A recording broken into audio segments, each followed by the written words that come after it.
ഇന്നുണ്ടല്ലോ പതിവിന് വിപരീതമായിട്ട് ഒന്നും തന്നെ സംഭവിച്ചിട്ടില്ല. എല്ലാ വീടുകളിലും രാവിലത്തെ കാഴ്ചകളായിട്ടുള്ള കുട്ടികളുടെ ടിഫിൻ ബോക്സ് റെഡിയാക്കൽ തന്നെയാണ് എൻ്റെയും പണി. ഞാനപ്പോൾ ഇന്ന് കുട്ടികൾക്ക് ടിഫിൻ ബോക്സിലേക്ക് കൊടുത്തയക്കുന്നത് റാഗി മുദ്ദയാണ് കേട്ടോ. അതായത് റാഗി, കോറ, പുല്ലുപൊടി എന്നൊക്കെ പറയും. അപ്പോൾ അത് വെച്ചിട്ടുള്ള മുദ്ദയാണ് തയ്യാറാക്കുന്നത്. അപ്പോൾ ഞാൻ അതിനിടയിൽ കൂടെ ഹസ്ബൻഡിന് ഓഫീസിലേക്ക് പോകണം. അപ്പോൾ ആൾക്ക് ചായ വെക്കാനുള്ള വെള്ളമൊക്കെ അടുപ്പത്ത് വെച്ചു. പിന്നെ നോക്കിയപ്പോഴാണ് കുടിക്കാനുള്ള വെള്ളം തലേദിവസം കഴിഞ്ഞത് ഞാൻ ശ്രദ്ധിച്ചിട്ടുണ്ടായിരുന്നില്ല. അതും അടുപ്പത്ത് വെച്ചു. പിന്നെ റാഗിക്കുള്ള ഞാനൊരു 4 കപ്പ് വെള്ളമാണ് കേട്ടോ ഒഴിച്ചിട്ട് തിളപ്പിക്കുന്നത്. ഇങ്ങനെ ഒരു കുക്കറിൽ വെച്ച് കഴിഞ്ഞാൽ നമുക്ക് ഇളക്കാൻ എളുപ്പമായിരിക്കും. അപ്പോൾ എൻ്റെ ഒരു പഴയ കുക്കറാണ്. അതിലാണ് ഞാൻ മുദ്ദയ്ക്കുള്ള മാവ് റെഡിയാക്കിയെടുക്കുന്നത്. അതിനിടയിൽ കൂടെ ചായക്കുള്ള വെള്ളമൊക്കെ തിളച്ചപ്പോൾ അതിലേക്ക് ചായപ്പൊടി ഇട്ടു. കുടിക്കാനുള്ള വെള്ളമാണ് അത് അടുപ്പത്തിരിക്കുന്നത്. അങ്ങനെ ചായക്ക് ബാക്കി പരിപാടികളൊക്കെ നോക്കി. പിന്നെ ഞാൻ ഇതിൻ്റെ ഇടയിൽ ഒരു ടേബിൾ സ്പൂൺ റാഗി പൗഡർ എടുത്തിട്ട് അതിലേക്ക് കുറച്ച് വെള്ളം ഒഴിച്ച് മിക്സ് ചെയ്ത് വെക്കുക. പിന്നെ നമ്മൾ തിളപ്പിക്കാൻ വെച്ചിട്ടുള്ള ആ വെള്ളം തിളച്ച് കഴിഞ്ഞപ്പോൾ അതിലേക്ക് ആവശ്യത്തിന് ഉപ്പും കുറച്ച് നെയ്യും ഒഴിച്ച് നേരത്തെ നമ്മൾ റെഡിയാക്കി വെച്ചിട്ടുള്ള റാഗി ചേർത്തിട്ടുള്ള ഒരു മിക്സ് ഉണ്ടല്ലോ, അതും കൂടി ഇതിലേക്ക് ഈ ഒരു സമയത്ത് ഒഴിച്ചു കൊടുക്കും. എന്നിട്ട് നന്നായിട്ട് തിളച്ച് വരുമ്പോഴാണ് ഞാൻ ഇതിലേക്ക് 2 കപ്പ് റാഗിപ്പൊടി ചേർത്ത് കൊടുക്കേണ്ടത്. സിമ്മിൽ വെച്ചിട്ട് ഇത് ചേർത്ത് കൊടുത്തിട്ട് അത് നന്നായിട്ട് ഇളക്കുക. ചേർത്തതിന് ശേഷം നന്നായിട്ട് സിമ്മിൽ തന്നെ ഇരിക്കണം കേട്ടോ ഫ്ലെയിം. നന്നായി ഇളക്കുക. എന്നിട്ട് അതൊന്ന് നമുക്ക് ഇളക്കി ഇങ്ങനെ യോജിപ്പിച്ചതിന് ശേഷം അതൊന്ന് അടച്ചു വയ്ക്കാം. ഒരു 2-3 മിനിറ്റ് നേരം അതങ്ങനെ അടഞ്ഞു തന്നെ ഇരിക്കട്ടെ. അതിൻ്റെ ഇടയിൽ കൂടെ ഞാൻ ആപ്പിൾ ഒന്ന് കട്ട് ചെയ്ത് മോൾക്ക് കൊടുക്കാം കേട്ടോ. എനിക്കും അവൾക്കൊക്കെ ചെറുതായിട്ട് ഫീവറിൻ്റെ ഒരു തുടക്കമൊക്കെ ഉണ്ടായിരുന്നു. അപ്പോൾ അവൾക്ക് മരുന്നുണ്ട്. അപ്പോൾ അതൊക്കെ കഴിച്ചു പോകണം. അപ്പോൾ ആപ്പിൾ കൊടുത്ത് അതിന് ശേഷം മരുന്നൊക്കെ കൊടുത്ത് വിടാമെന്ന് വിചാരിച്ചിട്ട് ആപ്പിൾ കട്ട് ചെയ്ത് കൊടുക്കുകയാണ്. അവളിപ്പോൾ കുറച്ച് നാളായിട്ട് പാല് കുടിച്ചു തുടങ്ങിയിട്ടുണ്ടായിരുന്നതാണ്. ഹോർലിക്സ് വാങ്ങിച്ച പാല് കുടിക്കാമെന്ന് പറഞ്ഞ് ഹോർലിക്സ് ഒക്കെ ഇട്ട് പാല് കുടിച്ചു തുടങ്ങിയിട്ടുണ്ടായിരുന്നു. 2 പേരും പാലൊക്കെ കുടിച്ച് പോയിരുന്നത്. അപ്പോഴേക്കും മോൾക്ക് പനിയും ഇതൊക്കെ വന്ന് പിന്നെ അത് അവൾ നിർത്തി. ഇപ്പം എന്തായാലും ആപ്പിൾ കട്ട് ചെയ്ത് കൊടുത്തു. അപ്പോഴേക്കും നമ്മളുടെ മുദ്ദയിൽ നന്നായിട്ട് ഉള്ളിൽ നിന്നൊക്കെ ഇങ്ങനെ ആവിയൊക്കെ വന്ന് റെഡി ആയിട്ടുണ്ട്. അപ്പോഴാണ് കറക്റ്റ് വേവ് പാകമാവുക.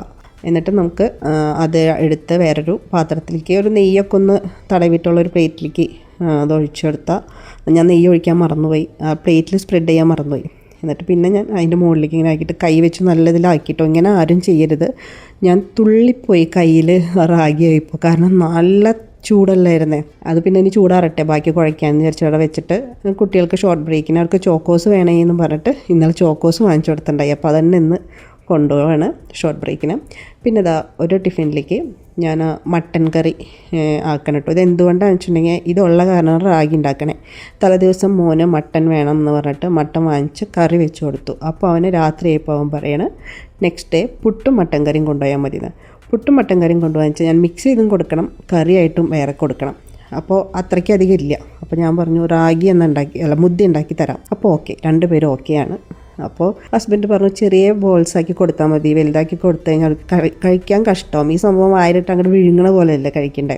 ക്ലാസ്സിൽ ബുദ്ധിമുട്ടാവും കഴിക്കാൻ. ഇവൻ്റെ മോൻ്റെ ക്ലാസ്സിലൊരു കുട്ടി എന്നും ഇത് കൊണ്ടുവരും അത്രേ. അപ്പോൾ അത് പറഞ്ഞിങ്ങനെ ഇരിക്കുമ്പോഴാണ് അവനും അത് മതി എന്ന് പറഞ്ഞ് ഓക്കെ പറഞ്ഞ്. അപ്പോൾ അങ്ങനെ ചെറിയ ബോൾസാക്കിയിട്ട് മോൾക്കും മോനും അത് ഞാൻ കൊടുത്തയക്കുക ചെയ്തത്. അപ്പോൾ എനിക്ക് സത്യത്തിൽ ഈ നോൺ വെജ് സ്കൂളിലേക്ക് കൊടുത്തയക്കാൻ തീരെ താല്പര്യമില്ലാത്ത ആളായിരുന്നു കേട്ടോ. പിന്നെ മോൻ വലുതായി വന്നപ്പോഴാണ് അവന് സ്കൂളിലേക്ക് ഇത് കൊണ്ടുപോകണം എന്നിങ്ങനെ വാശിയൊക്കെ പിടിച്ചു തുടങ്ങിയപ്പോഴാണ് ഞാൻ നോൺ വെജൊക്കെ കൊടുത്തയക്കാനൊരു ഇഷ്ടം തോന്നി തുടങ്ങിയത്. അങ്ങനെയെങ്കിലും കഴിക്കുമല്ലോ എന്ന് വിചാരിച്ചിട്ടാണ് നോൺ വെജ് എന്ന് വിചാരിച്ചിട്ട് കൊടുത്തയച്ചു തുടങ്ങിയത്. അപ്പം അങ്ങനെ ആ ഒരു മട്ടൻ കറി റാഗിമുദ്ദയും കൂടി അവർക്ക് കൊടുത്തയച്ചു. അതിന് ശേഷം അവർ പോയതിന് ശേഷമാണ് ഞാൻ ബാക്കിയുള്ളതെടുത്ത് നന്നായിട്ടൊന്ന് കൈവച്ചൊന്ന് കുഴച്ച് വലിയ ഉരുളകളാക്കിയിട്ട് നമുക്ക് കഴിക്കാൻ വേണ്ടി റെഡിയാക്കി എടുത്തത് കേട്ടോ. അപ്പോൾ ഇതുപോലെ വലിയ ഉരുളകളാക്കി എടുത്തു. അപ്പോൾ ഇത്രയും വലുതാക്കി എടുത്തു കഴിഞ്ഞാൽ അവർ അതിൽ നിന്ന് കൈയിട്ട് ഇങ്ങനെ തോണ്ടി എടുത്ത് കൈമൊക്കെ നിറച്ചതാവുമല്ലോ. അത് കാരണം കൊണ്ടാണ് ഞാൻ ചെറിയ ഉരുളകളാക്കിയിട്ട് അവർക്ക് കൊടുത്തയച്ചത്. എന്തായാലും തിരിച്ചു വന്നപ്പോൾ 2 പേരും കഴിച്ചിട്ടുണ്ട്. എനിക്കും ഏറെ ഇഷ്ടപ്പെട്ട ഒന്നാണ് കേട്ടോ ഈ റാഗി മുദ്ദ. പ്രത്യേകിച്ചും ഈ മട്ടൺ വാങ്ങിക്കുന്ന സമയത്താണ് മുദ്ദ ഉണ്ടാക്കായിരുന്നു എന്നൊരു തോന്നൽ വരാം.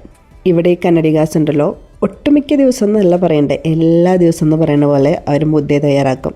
എൻ്റെ വീടിൻ്റെ തൊട്ടപ്പുറത്ത് തന്നെയുള്ള വീട്ടിലെ അവിടുത്തെ ഒരു ആൻറ്റി അത് ഇങ്ങനെ ഞങ്ങൾ അങ്ങോട്ട് ബ്രേക്ക്ഫാസ്റ്റ് എന്താണെന്നൊക്കെ പറയുമ്പോൾ അവിടെ മിക്കപ്പോഴും മുദ്ദയായിരിക്കും. അപ്പം ഞാൻ ചോദിച്ചു ഇത് എന്നും ഉണ്ടാവും മുദ്ദയെന്ന് ചോദിച്ചപ്പോൾ ഒന്നുകിൽ ബ്രേക്ക്ഫാസ്റ്റിന് അല്ലെങ്കിൽ ലഞ്ചിന് ഇതിലേതെങ്കിലും ഒന്നിന് മുദ്ദ ഉണ്ടാവും. അത്ര പ്രിയപ്പെട്ടതാണ് അവർക്ക് മുദ്ദയെന്ന് പറയുന്നത്. അത് മാത്രമല്ല നല്ല ഹെൽത്തി ആണല്ലോ.